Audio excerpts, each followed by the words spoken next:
You're not lazy for needing rest, and you're not irresponsible for retreating.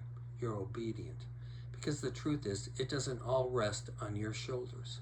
In the New American Standard Version, Psalms 127, verses 1 and 2 say, "Unless the Lord builds a house, they labor in vain who build it.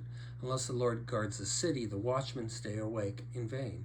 It's vain for you to rise up early, to retire late, to eat the bread of painful labors. For he gives to his beloved even in his sleep." Did you catch that? In his sleep. That's not a condemnation of work, it's an invitation to trust. This was life-changing and life-giving when I finally started to understand it. Yes, our work can be an act of worship, according to Colossians 3:23, but it isn't if we're ignoring God's wisdom about rest. As leaders, we carry a heavy weight: people, deadlines, finances, futures. And when we're running hard, burnout can creep in, even when things are going well. Success without margin isn't sustainable. Busyness without boundaries is a trap. And burnout isn't always from doing too much. Sometimes it's from doing too much that no longer feels meaningful. That's why God built rest into creation. On the seventh day, he rested, not because he was tired, but to establish a rhythm for our flourishing. And when he brought his people out of slavery in Egypt, he gave them the Sabbath, not as a burden, but as a blessing. A day to worship, recognizing God's character, reflection, remembering God's provision, and submission, trusting his grace.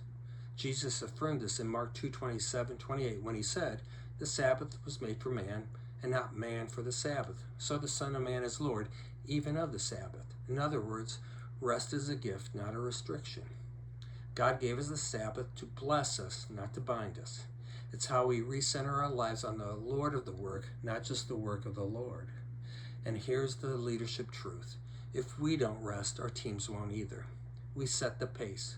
We model the margin. And when we choose to pause, reflect, and retreat, we give our staff permission to do the same. Rest isn't just personal, it's cultural. And a burned out leader often creates a burned out organization. As C12 teaches, healthy leaders cultivate rhythms of retreat, refocus, refresh, restart. This isn't indulgent, it's an investment. So here's the invitation.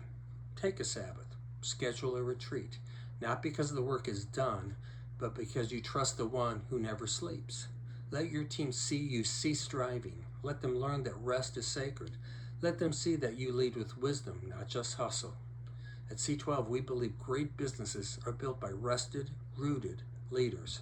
Every month, Christian CEOs gather to grow in faith, strategy, and stewardship. Want to lead from a place of peace, not pressure? Come guest at a C12 CEO Business Forum. Let's pursue the pace of grace together.